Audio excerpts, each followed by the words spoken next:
दैमा सेरखौ ओरै होबाय गावनो बिदिबा जानाय नङालै हाथियार दैनांसिगौ जाबाय आरो 86निनो फेब्रुवारि 12 तारिखआव हजों माने NACN निफ्राय मोनसे लाइजाम फैदों जों सासे बैयाव सिखारनो हायि मानसिया बेनि देहाखौ आं नुहैदों नुनानै ओमफ्राय आंबो जानांगौलै बिदिबा होननानै बे दिनावनो आंबो लाबोनायाव आं नैबे बुस्थुखौ लाबोदों बे जाबाय जयेन्ट पेइन कम्पानिया सबनेट फुननाय बे जास्ट नानाङा फुननांगौ आरो बेखौ ओइदिननो मोनायाव आं एकदम फ्रि उन्दुनो हादों खुनु सानाय गैया नङाब्ला आंना मिसेसआ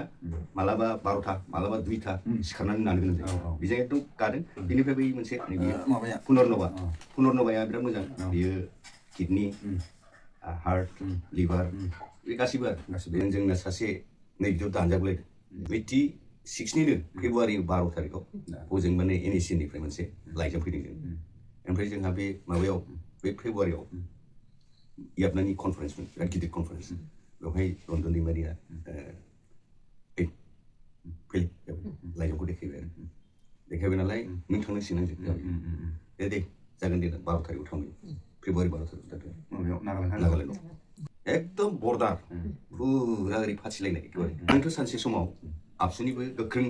सासे वार्कारमोन बे मुलिया बोरै दिल्लीनिफ्राय आसामाव सफैखो बिनि मेन अनारखौ फंनैसोबाबो माने बे कम्पानिया बोरै सफैखो बे सारा बोरै सेलेक्ट खालायखो बे सारा बोरै मोनथिखो आरो बे कम्पानिया जोंनि आसामाव माला सफैखो आरो दिल्लीनिफ्राय फार्स्ट बर' मानसिया बोरै लाबोखो आं मेन अनारनाव फंनैसो नोंथांमोननि खाथियाव आं खिथानि फ्रि उन्दुनो हादों खुनु सानाय गैया नङाब्ला आंना मिसेसआ मालाबा 12ता मालाबा 2ता सिखारनानै नानो गोनां जायो बेजों BSF नि सेक्रेटारि जेनेरेल दानि ex-NDP बै समनि दानि NDP बे NDPआ फार्स्ट दाजेननायाव BSF मोन आरो BSF मोन आरो बेवहाय आंनि नामा जोहोलाव अरखां दाबखा ब्रह्म बसुमतारी बयबो आङो दिल्लीनिफ्राय दिनै सबनेट कम्पानिखौ आं लानानै फैदों मानसिफोरनि बर' हारिनि थाखाय मोजां सुबुंनि थाखाय बे प्रडाक्टखौ जायोब्ला अनेक गामि गामि बेरायबाय आङो फाइनान्सियेल फ्रिडम दं मानसिफ्रा माने डक्टरफोरबो मोजां जोंनावहाय सुबिदा खम बेनिफ्राय अनेक लाहारिफोर दं खालि प्रडाक्टनि थाखायल' नङा आंनो रिजाल्टखौ नांगौ होननानै बे कम्पानिखौ आङो मालिकजों सिमडिजों रायलायनानै दिल्लीनि अनार सिमडिजों रायलायनानै 5 मास जाबाय बे कम्पानिखौ लाबोनाया सबनेट कम्पानिनिफ्राय अनेक बेनिफ्राय जौगानायनि थाखाय आरो निसामुगनि थाखाय जोंनि इन्डास्ट्रिया बेखौ मावखानाय लिरनाय दंखायो भारताव जेसेबां जाखि इन्डियायावहाय मुग आरो निसा भारत बेखौ खालामनायनि थाखाय आं बे प्रडाक्टखौ बयनोबो होदों रिजाल्टबो मोनगासिनो दं दा बयबो आं खुलुमनानै बुङो न'खराव सोरबाफोर बेफोरबादि जानाय लोंनाय दङब्ला जोंनिसिम नैबे फन नाम्बारावहाय बे भिडिअनि समाव हगारनायखौ बयबो लानो हागोन बेनि उनावहाय आङो गुवाहाटीयावनो फार्स्ट जोंनि नर्थ इस्टआवहाय 7 स्टेटखौ समालनो थाखाय गुवाहाटीयावहाय गोदान बोसोराव अपेनिं जासिगोन बे सारमोननि फन नाम्बारावनो बेहाय फन नाम्बारावहाय लाबानो जाबाय गोजोनथोंसै जोंनि बर' हारिनि गेजेराव जायफ्रा आन्दलनाव बांसिनै आर्मि पुलिसजों बुख्रुब जानाय बा सुथुरनि माखासे अननाय साजा होजानायाव जोंनि बर' हारिनि गेजेराव बांसिन साख्रुब सुख्रुब दं होननानै बुंबाबो दिनै बुंनो हायो जोंनि बर' हारिनि गेजेराव बिमा बिफाया ओरैबायदि हा हु फाननानै थाखा दाहार लानानै फोरोङो नाथाय गावनि बिमा बिफानि मिजिंखौ फैमाल खालायो गथ' गथाया बे गथ' गथाया फैमाल खालायग्राया सोर जुमाय लोंग्रा ड्राग्स जाग्रा आं दिनै सोरनि न'आव फैदों डियारनाब्ला सारजों आरो जाय गेदेरमाया इनिसियानफोरनि केमआव ट्रेनिं लानो थांनाय सासे गेदेरमा बे गेदेरमानि न'आव मा फोरमायो भिडिअखौ नायलांदो जयेन्ट पेइन कम्पानिया सबनेट फुननाय बे जास्ट नानाङा फुननांगौ आरो बेखौ ओइदिननो मोनायाव आं एकदम फ्रि उन्दुनो हादों खुनु सानाय गैया नङाब्ला आंना मिसेसआ मालाबा 12ता मालाबा 2ता सिखारनानै नानो गोनां जायो बेजों एकदम गादों बेनिफ्राय बै मोनसे गिबियावनो आंनि चेनेलनि नायगिरि गेदेरमा रायजो राजा जोंहा बे सारखौ बयबो आं बुङैनि सिगां सानसे समाव दुलाराय बर' फरायसा आफादनि मैखोम बिबान लानानै खामानि मावदों आरो बिनि उनाव मैखोमै दिनैनि समाव ex-NDP होनना बुंबाबो मोनथियो बै समाव बर'नि बिसेफ बै समाव मैखोमै बिबान लानानै खामानि मावबोदों आरो गिबि बांबुरगोरा जेब्ला मुंख्लं जादों बे समाव गिबि मुंख्लं जानो गोनां बे सारामोन नाथाय इसोरनि अननायाव बे सारनि जायगायाव बांबुरगोरा सारा मुंख्लं जादों दा दिनैनि समाव आं बे मोननै नैबेखौ माखासे बुख्रुब जानानै आर्मि पुलिसजों बुख्रुब जानायनि उनाव सारा जोबोद खस्थ'यै गुवाहाटीयाव फैनायनि उनाव फोरोंगिरि जाबाय फोरोंगिरि जानायनि उनाव दिनै रिटायार जायनि सिगां ओरैबायदि सानाय गावनि माखासे देहानि जेंनायाव गोलैनानै दंमोन नाथाय आं गिबि सारा मा जानानै मोजां मोनदों सारा गावनि खुगाजों फोरमायगोन नाथाय आं गिबि जोंनि बर' हारिनि गेजेराव जेंना ड्राग्स आरो जुमाय नैबे मोननैयानो जायफोर गावनि गथ'नि भबिष्यतनि थाखाय दिनै गाबनांदों गावनि गथ' गथायनि थाखाय हा हु फाननानै फोरोंदों नाथाय बे गथ' गथाया भबिष्यताव बिमा बिफानि मिजिंखौ फैमाल खालायदों बे मोननै बुस्थुखौ जायफोर जुमाय फाग्ला हस्टेलाव थानानै गावनि बिमा बिफानि मिजिंखौ फैमाल खालायदों बे मोननै बुस्थुखौ होबानो सोरबा ड्राग्स जाग्रा सोरबा जुमाय लोंग्रा बेनि जानगार जागोन दा आं गासिबो माखासे जेंनानि सायाव आं कन्टेक्ट नाम्बार होगोन मबाइलनि सायाव गासिबो बुंजोबनो हाया सोरबाफोर गावनि गथ' गथायनि सायाव जेंना जादोंबा ड्राग्स जुमाय फाग्ला बिनि सायाव माखासे कन्टेक्ट खालायनानै माखासे सिक्रेटलि खोथाखौ सावरायलायनो हागोन दा सानाय सुनाय नभेम्बरनि 16 थारिखनिफ्राय जानानै माबायदि प्रमान मोनदों जोंहा सानसे समनि दुलाराय बर' फरायसा आफादनि मैखोमै बिबान लानाय बिनि उनाव बर' हारिनि गेजेराव दिनैनि समाव XNDP होननानै बुङोबा बुहुमाव बयबो मिथियो बै समाव बर' हारिनि बिसेफ बे समाव मैखोमै बिबान लानानै बिनि उनाव सासे फोरोंगिरि जानानै दिनै रिटायार दा सारा माबायदि आर्मि पुलिसजों बुख्रुब जानायनि उनाव जेरैबायदि लेलाय रावनिबो हेफाजाब मदद मोनाखै ट्रिटमेन्टआव जोंनि बर' लिडारफोरनि रावबो हेफाजाब मदद मोनाखै गावनो अबे कम्पानिफ्राय जाहाथे बे कम्पानिखौ आं सेलेक्ट खालायोबा आंनि देहाया सानाय सुनायनिफ्राय बारग'गोन दा सारा बेखौ स्पष्ट मा कम्पानि मा मुलि जादों एसे फोरमायना होदो गोजोन्थों आंनि मुलि जानाया बारा गोबाव जायाखै जाय मुलिजों आं एसे राखांदों बे जाबाय 16 नभेम्बर नै दाखालि 14 नभेम्बर जोंहा राजेन्द्र नार्जारि बियो बे 14 नभेम्बराव फैदोंमोन बेवहायनो बोरैबा सासे बे फाहामनाय सासे बैयाव सिखारनो हायि मानसिया बेनि देहाखौ आं नुफैदों नुनानै ओमफ्राय आंबो जानांगौ बिदिबा होननानै बे दिनावनो आंबो लाबोनायाव आं नैबे बुस्थुखौ लाबोदों बे जाबाय जयेन्ट पेइन कम्पानिया सफनेट फुननाय बे जास्ट नानाङा फुननांगौल' औ बेखौ ओइदिननो मोनायाव आं एकदम फ्रि उन्दुनो हादों खुनु सानाय गैया नङाब्ला आंना मिसेसआ मालाबा 12टा मालाबा 2टा सिखारनानै नानो गोनां जायो बेजों एकदम गादों बेनिफ्राय बै मोनसे नैबे पुनर्नभाया बिराद मोजां बेयो किडनि हार्ट लिभार बे गासिबो मेनेजमेन्ट खालामदों बेजों माने माखासे टक्सिनफ्रा आउट जायो बे टक्सिन आउट जानायखायनो आं दा रेजें मोन्दों आरो आंनि मोखाङाव एसे ग्ल' जानायखौ आं मोनदों आरो बेनिफ्राय नैबे मोनसे नैबे बियो मिक्स बेरिस बे मिक्स बेरिसआ बहुद बुरजा बेरिसफोरनि जुस आरो बे जुसआ मानसिनि सिङाव थानाय सेल्स एन्ड टिसुस बेखौ साफा खालामो आरो लोंबाय थानानै माने ओरैबायदि रेजें मोनो आरो ओंखाम उखैयो जानो हायो आरो दा जों बेखौ आंल' जायाखै न'आव जोंना फिसालायाबो जायो फिसाजोआबो जायो आरो बिमायाबो जायो आं जायो गतिके बे माखासे ओरैबायदि बाहाय दङ माने मुलिफोर थिग बिदिनो माबा दङ थुलसि नैबे थुलसिखौ आङो फुङाव दै गुदुङाव द्रप मोनबा होनानै लोङो आरो बेलासियाव द्रप मोनबा होनानै लोङो दै गुदुंजों गतिके बेबो मोनसे ओरैबायदि मोजां सोरबा गुजुदोंबा सोरबा गगा मोननानै दंबा बे गायो आरो माथोआ जुदि थरायबाय थादोंबा बेबो गायो ओमफ्राय बेनि जों जे बुङो गोजांनाय बे गोजांनायाबो खारो बेजों बे जाबाय बिराद मोजां बुस्थु थुलसि बेबो गासिबो सफनेट माबानि कम्पानि बेखिनियानो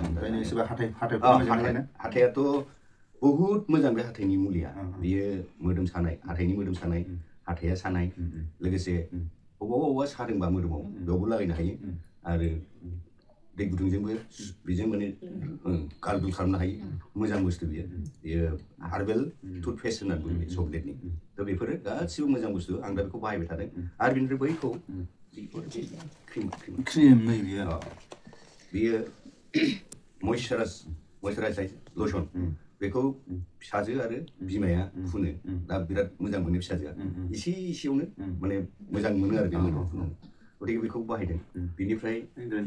ग्रिन टि दङ ग्रिन टिया बे साफार ग्रिन टि नङा आरो बे आलादा नङा बेयो माबासे टेब्लेट बे टेब्लेटआ दै गुदुङाव गरसे होनानै गावनो माने गोदौनानै बेखौ लोंनांगौ लोंबा बियो खोब सानबासोआवनो बिनि प्रमानखौ मोनो रेजें जायो गेस्ट्रिकआ खारो बेफोरबायदि मोजां प्रडाक्ट दङ ओमफ्राय दङ अमेगा 3 बे अमेगा 3आबो मानसिनि समस्त माने सिङाव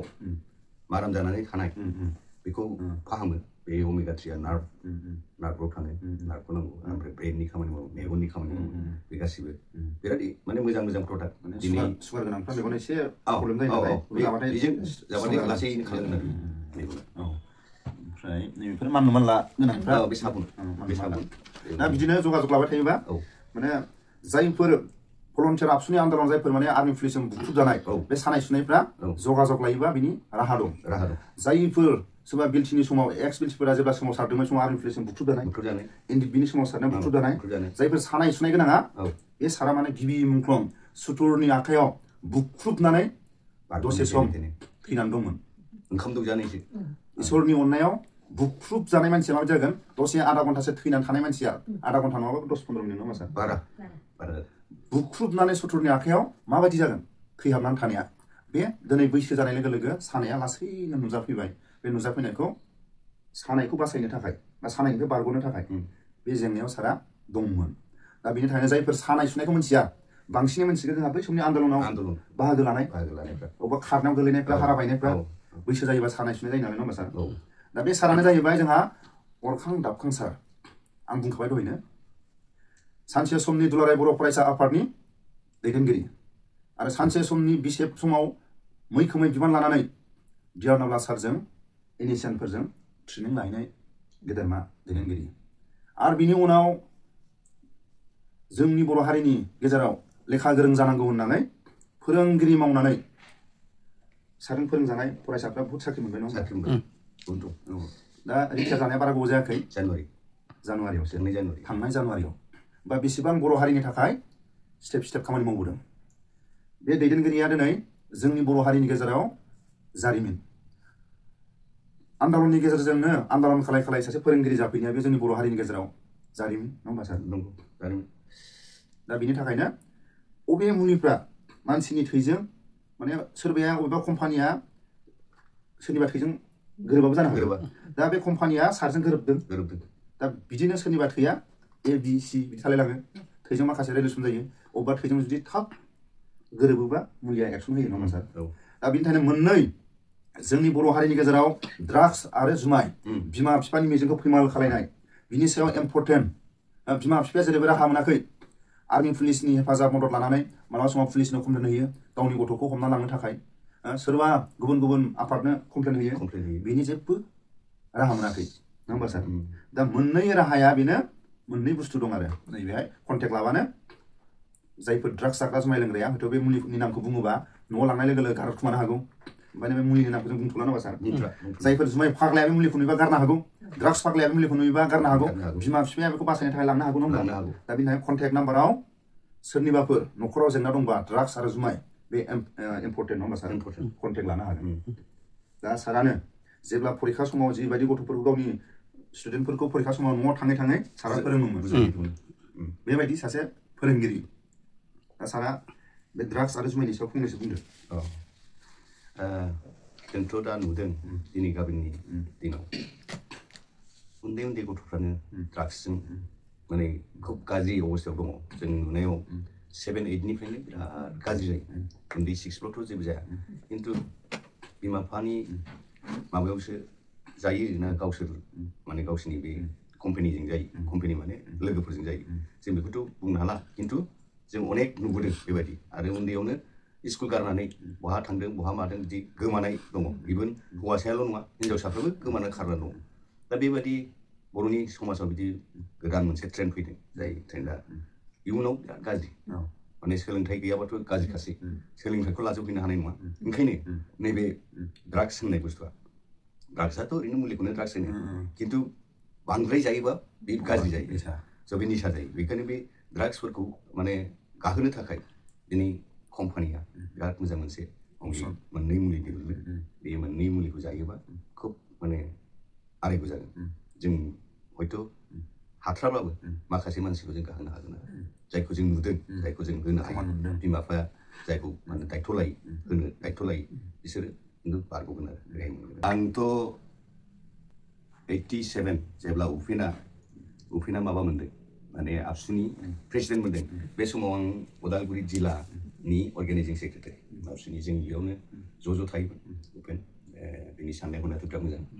बाहाय मैखोमै जोङो माने जौ होबथानाय माबा होबथानाय खामानिखौ मावदों जोंना सासे नै बिदियाव दानजाबलायदों बे जों जौ होबथानो थांनायाव नै बिथिं दानना होदों सासेखौ थ' बेफोरबायदि जों एकदम मोगा मोगि जाबोनाय जों नुदों आरो प्लास जौ होबथानायनि नामैनो जोङो फ्राय माने सप्तायाव बे बाजार जायो जों बे बाजाराव हाबग्लुङो आरो सप्तायाव लोंनायाथ' बर'फ्रासो बांसिन लोङो नालाय बुलायनायाबो बर'आनो बांसिन ओंखायनो जों बेखौ माने होबथाथारनांगौ होननानै जोंनि दिनावहाय जोङो बेखौ मावदोंमोन आरो आंबा डिग्री फरायदोंमोन बेनिफ्रायसो जोङो बे समाव माने पुलिसफोरजोंबो बिराद तर्क बितर्क जाबाय नागिरजाबाय थानानै जोङो 83आव याबनाखौ दादों 83आव याबना दानाया जाहैबाय मा जोंनि मानसिया जातीय चेतना गैया जोंहा राजा दं माबा दं बेफोरबायदि होननानै जोङो एकदम मबिलाइज खालामदों आरो बे 83आव बेनिफ्राय बे 83नि उनाव जोंथ' खारलांबाय थाबाय पुलिसनि बिदिबा जानाय नङालै हाथियार दैनांसिगौ जाबाय आरो फैजेनबाय हाथियार ओमफ्राय बिदिनो जोङो 86नि 3 अक्ट'बराव जोङो बेखौ दादों आरो खिन्थु बिनि सिगां 86नि 3 अक्ट'बरसो 86निनो फेब्रुवारि 12 तारिखआव हजों माने NACNनिफ्राय मोनसे लाइजाम फैदों जों ओमफ्राय जोंहा बे माबायाव बे फेब्रुवारियाव याबनानि कनफारेन्समोन बिराद गिदिर कनफारेन्स बेवहाय रन्जन दैमारिया लाइजामखौ देखायबाय नालाय नों थांनांसिगोन आंजों दे जागोन दे 12 तारिखआव थांदों फेब्रुवारि 12 तारिखआव नागालेण्डआव थांनानै जों 22 दिनसो थादों बेवहाय रन्जन दैमारि सारा बे बिराद बुजिबाय बुजिथार हादखाय एकदम बोरैसुआ बुजिबाय आरो बुजिनानै माथोबो गैला माबो गैला बेहा ओमफ्राय आं बुंबाय बेखौ सारा नों न'आव थांदोलै आं लानानै थांसै बिदि होनबाय आरो दाना रायलायला बे सानथाम रायलायाखै ओमफ्राय सानसेखालि सानबाय आं बे गाज्रि मोनबायलै होननानै आंनो रायलायबाय आरो उन्दुनायाव सार नङा ज' थांसिगोन दे जों ज' थांसिगोन होननानै बुंबाय मालिकखौ जाय जेराव जोंखौ दोनो बेखौ बुंबाय जों थांसै बे लोमजानाया बारा जाबाय थांफिनाबोथ' जानाय नङा होननानै आंनो बुंबाय आरो ओमफ्राय बिदिनो गिदिंबोफिननाय जादों ओमफ्राय एकदम बर्डार फुरा ओरै फाथिलायनाय एखेबारे बे फोरोंगिरि मावबाय थानाय समाव मालाबाफोर जेब्ला आफादाव दंमोन रन्जन सारा बे समाव मालाबाफोर लोगो हमफैदों ना आरो गुबुन गुबुन लिडारफोर लोगो हमफैदों जोङो फैगौ माखासे सानफ्राव जों मोजां गियानाबा सारजों आरो बे सारजों इनिशियाल केम्पआव ट्रेनिं लानो थांदोंमोन माब्रै आरो साननैनि सिगां गियानाबा सारखौ जेराव लोगो हमना फैदों बिनि स्पस्ट जों साननैनि उनाव जों भिडिअ हगारगासिनो दं बे मुलिया बोरै दिल्लीनिफ्राय आसामाव सफैखो बिनि मेन अनारखौ फंनैसोबाबो माने बे कम्पानिया बोरै सफैखो बे सारा बोरै सेलेक्ट खालायखो बे सारा बोरै मोनथिखो आरो बे कम्पानिया जोंनि आसामाव माला सफैखो आरो दिल्लीनिफ्राय फार्स्ट बर' मानसिया बोरै लाबोखो आं मेन अनारनाव फंनैसो नोंथांमोननि खाथियाव आं खिथानि खुलुमबाय बयबो आङो दिल्लीनिफ्राय दिनै सफनार कम्पानिखौ आं लानानै फैदों मानसिफोरनि बर' हारिनि थाखाय मोजां सुबुंनि थाखाय बे प्रडाक्टखौ जायोब्ला अनेक गामि गामि बेरायबाय आङो फाइनान्सियेल फ्रिडम दं मानसिफ्रा माने डक्टरफोरबो मोजां जोंनावहाय सुबिदा खम बेनिफ्राय अनेक लाहारिफोर दं खालि प्रडाक्टनि थाखायल' नङा आंनो रिजाल्टखौ नांगौ होननानै बे कम्पानिखौ आङो मालिकजों सिमडिजों रायलायनानै दिल्लीनि अनार सिमडिजों रायलायनानै 5 मास जाबाय बे कम्पानिखौ लाबोनाया सफनार कम्पानिनिफ्राय अनेक बेनिफ्राय जौगारनायनि थाखाय आरो निसामुगनि थाखाय जोंनि इन्डास्ट्रिया बेखौ मावखानाय लिरनाय दंखायो भारताव जेसेबां जाखि इन्डियायावहाय मुग आरो निसा भारत बेखौ खालामनाय थाखाय आं बे प्रडाक्टखौ बयनोबो होदों रिजाल्टबो मोनगासिनो दं दा बयबो आं खुलुमनानै बुङो न'खराव सोरबाफोर बेफोरबायदि जानाय लोंनाय दङब्ला जोंनि बे फन नाम्बारावहाय बे भिडिअनि समाव हगारनायखौ बयबो लानो हागोन बेनि उनावहाय आङो गुवाहाटीयावनो फार्स्ट जोंनि नर्थ इस्टआवहाय 7 स्टेटखौ संभालनो थाखाय गुवाहाटीयावहाय गोदान बोसोराव अपेनिं जासिगोन बे सारमोननि फन नाम्बारावहाय लाबानो जाबाय गोजोनथोंसै दा रायजो राजाफ्रा अनारा अबे जायगानि आरो अनारनि मुङा मा नाम बेफोरखौ फ्राय भाग रायजोफ्रा मिथिनो लुगैयो दा सारा एसेबाबो अबे जायगायाव थायो बेखौ एसे फोरमायगोन नामा अनारा जोंना मेन माबा सिमडिया हारियानानि जगदीश सिला आरो आब्रिन गात्री बेनिखौ आङो लाबोनायनि थाखाय बे हारियानानिफ्राय बिसोर सासे बिराद गिदिर माबा प्रफेसारखा बेबो सारा बे अनेक माने गावनि हारियानायाव गरिब मानसिफोरखौ बिसोर प्रडाक्टखौ इउज खालामनानै होग्रोदोंमोन बिसोर नेटवार्कआव फैयाखैमोन दा बेफोर 3 बोसोर प्रडाक्टखौ जाहोना रिजाल्ट मोननानैसो बिसोर नेटवार्कआव इन्डिया मानि थाखाय नेटवार्कआव मानो फैसा खामाया मानि थाखाय बेबादि माने गोदान जुगनि गोदान मडेल आरो गोदान आयुर्वेदिकखौ बिसोर बानायनानै लाबोदों आरो दा मोनथाय अनेक रिजाल्ट दं जोंनि बर'निफ्राय आङो गैयाबाबो 500 जनावहाय 100 जन मानसियानो आं बे प्रडाक्टखौ होनानै रिजाल्ट मोनदों बयबो बर'फ्रा खुसियै हामोब्ला आंहाबो गोजोननाय मोनो बिसोरबो बोर मोनगोन अनारा जोंनि दिल्लीनिफ्राय मेन मालिकआ बिसोर हारियाना सासे बिराद गिदिर अफिसारखा इस्ट दुवखामोन बेहा 2 लाख आरो सोरखारि गारियानो लाङो सोरखारि गारियानो लाबोयोमोन बेखौहाय न'निफ्राय लांलाय लाबोलाय 3 लाख 4 लाख बेथन जाग्रा जोंनि अरा आरो नेटवार्क इन्डास्ट्रिनि फुड साप्लिमेन्ट गिदिर कम्पानिनि गिदिर कम्पानि दिनै देरसिन कम्पानिया मा होनो बेस्टिस दं आरसिएम दङ आरो मडिकेयार दङ बेफोरनिबो देरसिन जोंनि मालिकआ सेफ सेक्रेटारि बे लिरनायबो दङ गुगल आरो माबायावबो सार्च खालामनानै बेखौ नुगोन जोंनि कम्पानि मालिकखौहाय बेनो आरो फैगासिनो दं नै क'क्राझार माबायावहाय बङाइगाव सना हटेलाव आंनि मिटिं जागोन 12 तारिखआव बयबो बर'फोरखौ आं वेलकाम खालाम अनलि 50 जनल' सेलेक्ट बेहाय 100 जन नङा अनलि 50 जनल' सेलेक्ट मानि थाखाय जाय मानसिया बेखौ ट्रेनिं लानो फैगोन मा प्रडाक्टखौ मायाव जाहोनांगौ मारै फैसा खामायगोन बिनि थाखाय बे आंनि मिटिं स्पेशल मिटिं बियो जोंनि बर'फोरनो रावबो आं गुबुन हारिखौ लेंहराखै माने हारसाफ्रा अनेक जयनिं जानो फैदोंमोन आङो हारसाफोरखौ दा जयनिं होथ'वाखै आं गुबुन हारिखौबो आं दा जयनिं होथ'वाखै अनलि जोंनि बर' हारिफ्रा फैगोब्ला आं बेखौनो गोजोननाय मोनगोन आरो थेंक इउ मेन अनारा जोंहा बे सारखौनो दिल्लीनिफ्राय आसामाव फार्स्ट दैथायहरनाय बे सारानो दा सारा मा जायगानिमोन आङो नायगाव बाथाबारि सेरफांगुरि क'क्राझार आरो आङो दिल्लीयाव थायो आङो